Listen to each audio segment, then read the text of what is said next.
Ji Baba ji, I want to understand the concept of zero and जैसे हम use करते हैं that God is one. This concept from you in detail today. देखें बेटे, ये zero और one ये जस्ट खुदा के कंसेप्ट की इंटरप्रिटेशन के लिए एक हेल्प है। ये खुदा का कोई कंप्लीट कंसेप्ट नहीं है। बाज़ दफा आप किसी चीज को एज ए रेफरेंस कोड करते हैं कि जैसे फलां मिसाल, जैसे फलां एग्जाम्पल।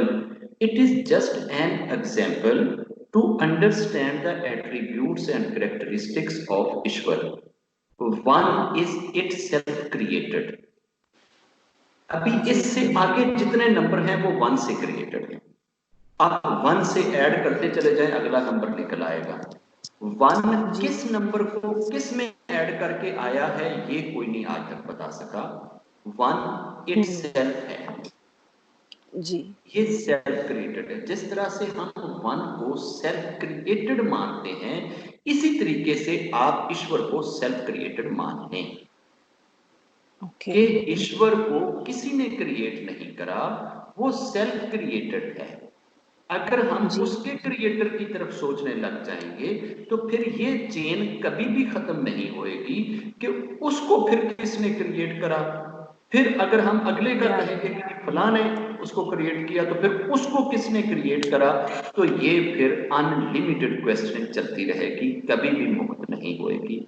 मैंने एक बच्ची के इसी क्वेश्चन पे मजाक में उसे ये कहा था। उसने जब पूछा था कि खुदा को किसने क्रिएट करा, मैंने कहा जिसने उसको क्रिएट करा था ना, खुदा ने उसके पेट में छुरा मार दिया, उसको मार दिया था। और मैं उससे पूछ नहीं सका था कि आपको किसने क्रिएट करा।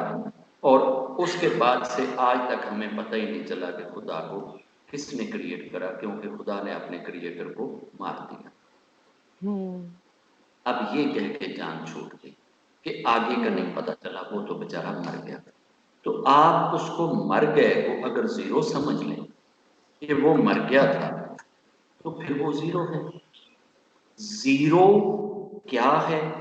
जीरो वो स्पेस है जो इक्वेरियम के बाद में है। हम सब जिसको वन कह रहे हैं, हम इस इक्वेरियम में हैं। ये जितनी सृष्टि है, every time this universe is expanding.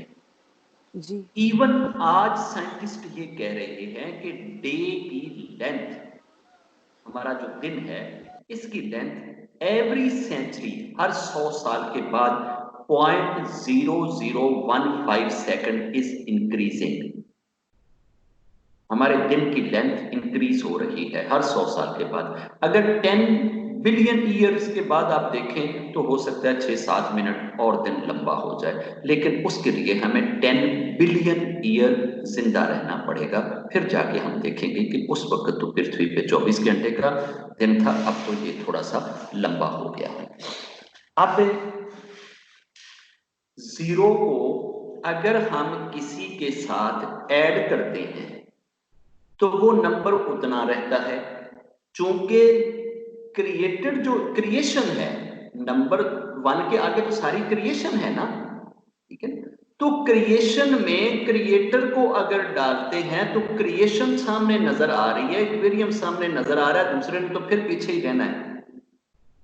तो जीरो किसी में भी डालें वो उतने का उतना ही रहता है जितना वो दिखने वाला पार्ट है, जो विराट शरीर है। उस विराट शरीर में वो आता ही नहीं वो शरीर, इसलिए ऐड करने से भी वो उतना रहता है, माइनस कर दें तब भी वो उतना रहता है, क्योंकि वो पहले ही ऐड भी नहीं है, वो सब्ट्रैक्ट भी नहीं है। ना वो आप उसको ऐड कर सकते हैं, ना आप उसको सब्ट्रैक्ट कर सकते हैं। अब रहा मल्टीप्लाई करना। मल्टीप्लाई में आप अपने शरीर को तोड़ते हैं और उसके साथ शामिल करके आप एक नया शरीर बनाते हैं।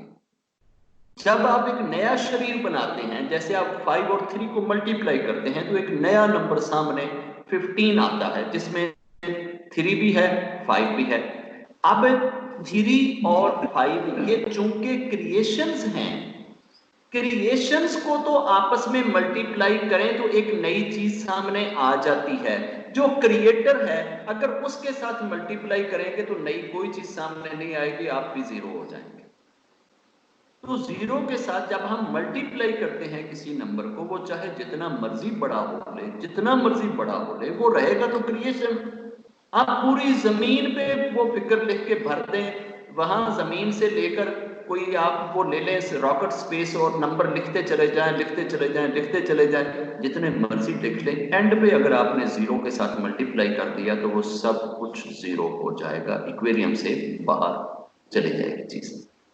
जीरो के कंसेप्ट को ब्रह्मा का कंसेप्ट समझें कि हर चीज जब इस दुनिया से नाश होती है, खत्म होती है, तो वो कहां जाती है?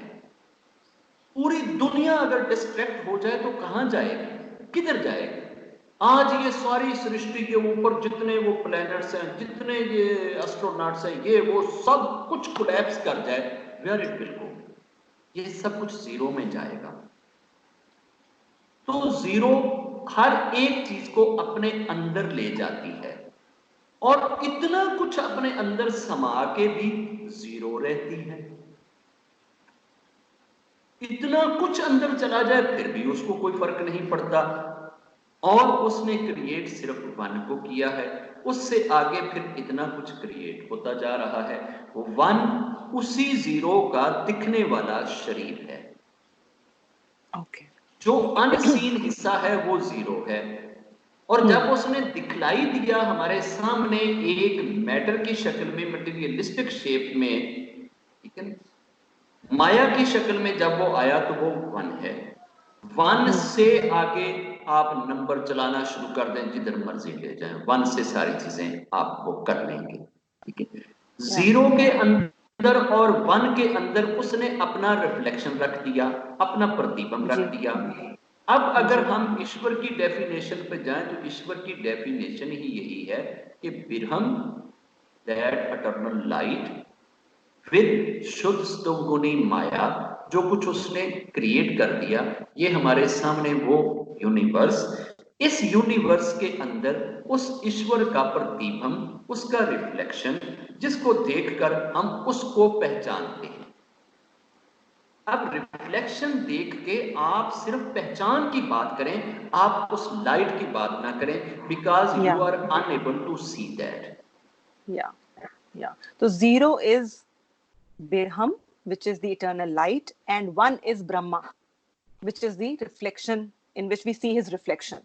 The Virat Sharir of Birham is one, and Harniya Grabh Sharir is zero. बिरहम का दिखने वाला शरीर वन है और अनसीन शरीर जीरो है।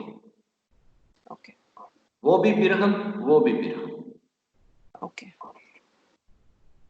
हम जस्ट ये कंसेप्ट के समझने के लिए ये चीज कर रहे हैं, बिल्कुल। अदरवाइज ये कोई ऐसी चीज नहीं है कि जिसको हम साइंटिफिकली ये कहें कि जनाब हाँ हाँ हाँ ये चीज ऐसे बोली है तो लिहाजा ये चीज ऐसे है। आपने खुदा को समझना है, आप किसी और चीज से खुदा को समझ लें।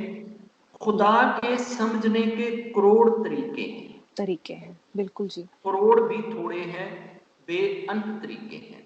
जिसको जिस तरीके से उसकी समझ आती है, जैसे वो अपने माइंड को सेटिस्फाई कर सकता है, जहां उसका माइंड खुदा के होने की दलील को मान ले, उसके लिए वही चीज ठीक है जी। अब मैं इस जीरो को और वन को चूंकि आम इंसानों से थोड़ा सा डिफरेंट एक्सप्लेन कर रहा हूं, ये तो मैंने अपनी अंडरस्टैंडिंग के लिए ये सुविधा एक निकाली है। हाँ जी। अगर कोई नहीं इस तरीके से लेता तो ना ले, मैं तो वन के ऊपर और जीरो के ऊपर एक पूरा आर्टिकल लिख सकता हूं। तो अब ये सारी की सारी चीजें जस्ट मेरी अपनी सेटिस्फेक्शन के लिए हैं। मैं इन अजम्पशन से, इस थिंकिंग से उस रब के होने की दलीलें ढूंढता हूं। अभी भी परसेप्शन, एक व्यू है सिर्फ, जिससे अभी भी स्टूडेंट हूं और स्टूडेंट ही रहूंगा लास्ट ब्रीथ तक। सीख रहा हूं, सीखता ही रहूंगा। मेरी प्यास जैसे जैसे मैं इसमें और चीजें डालता हूं उतनी ही बढ़ती है, क्योंकि मेरी जानकारी में एक खलासा मौजूद है। इसका मतलब है कहीं ना कहीं खुदा मौजूद। थैंक यू बाबा जी, थैंक यू।